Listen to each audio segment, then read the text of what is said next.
It's about a girl named Anne, and she's basically, it's in the time when you didn't tell people, especially women and children, they were dying when they were.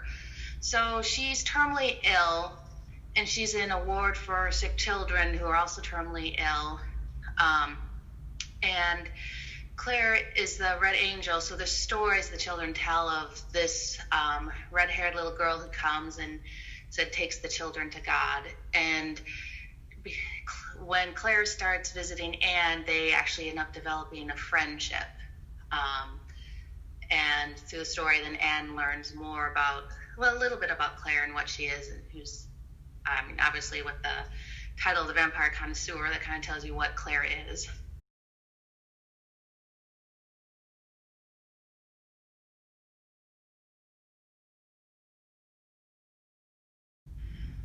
Claire herself is a character who, I don't know, she's someone who tips the scales. And she's a character I kind of had in other stories, and she's someone who can be a villain or can be a hero depending on your perspective. And the thing is, she has a code of honor, and it's not the same as like what you or I would have for a code of honor, but it's something she actually sticks to very, very strictly. And there's one thing she says at one point, which is, I may not believe in God or the devil, but I believe in mercy. So she's a vampire in that she doesn't see anything wrong with killing, but she sees like torture as being completely wrong. And because she's been around people who are dying, this is kind of something she does, is sometimes she'll go into like icy wards, like places where someone's dying. And Claire's a telepath. So it's kind of hinted at the story, though I don't really come straight out and say it, that she can read minds.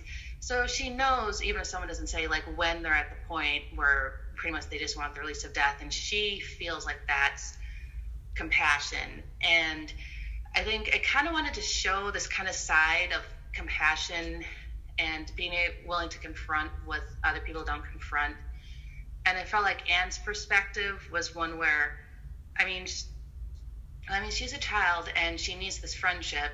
And I think at one point even Claire said, well, I can't even remember if this particular line made it, was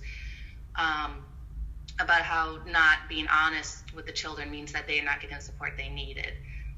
And I kind of just wanted to do a short story where I took a perspective that was different from kind of what I was writing as sort of a break, and I liked what came out.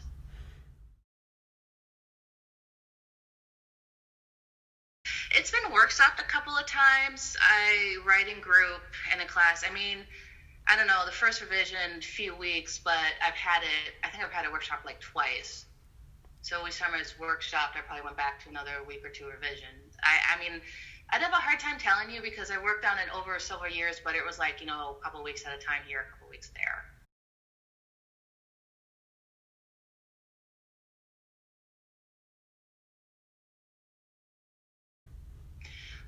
I read up a lot about early hospitals.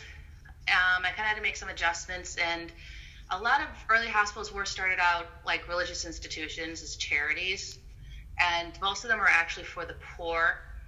I also kind of had to be like, okay, what would she have? I'm using a little bit of dramatic license in terms of the timing, because she probably should have died a little sooner than she does without modern care. But I wanted something that was a little like debilitating, that doesn't kill you right away, but makes you sicker. I also read up it. I kind of used like Mercy Hospital in Chicago as a sort of just general guide. I was reading up a bit on the Mercy Sisters. It's a Catholic order of nuns who set up a lot of hospitals around the world. Part of it was I was trying to figure out a way to tie this story with Anne into Claire's past in a way that was kind of subtle but not overly so. And I felt like the Mother Superior turns out has a connection to Claire. And because when Claire's early vampire days, she was in a Catholic orphanage. And in my world, vampires can drink, they just can't eat solid food. And Claire is a type of vampire that actually can be out in sunlight. So that's actually seemed a pretty good way of getting that tie-in, just because I actually do have an aunt who's an ex-nun, but because I figured it makes sense that a member of that order would move around the world, because it's a very international order.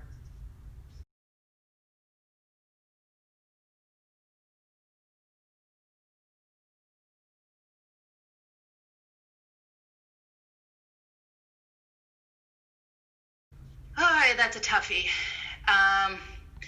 Because there's a lot of other supernatural creatures in the world that don't make it into this one that I'd rather be, and I don't want to go into that. But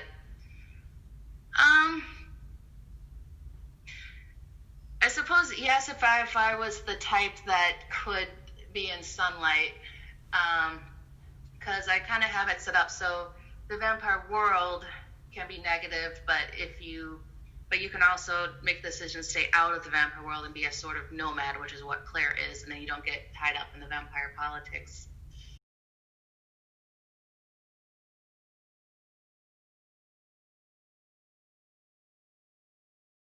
The time of the Druids in Ireland.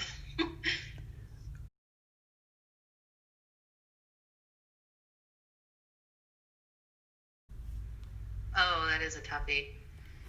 I almost would say healthy old age because, yeah, with the immaterial in the form of the child, Claire keeps on running into problems where she very much wants connections, like adult connections with people, and it's really hard for her to overcome that.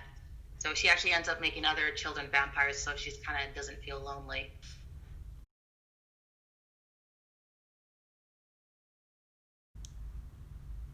Well, I actually just finished watching the series Legion, and and that kind of had a comic book ending, which kind of made me tear up a bit.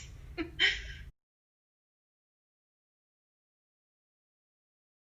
suppose a shout out to my partner, who is the most awesomest partner any writer could have, who's willing to take time to watch The Wee Little Dictator when I need to run off and do writing stuff.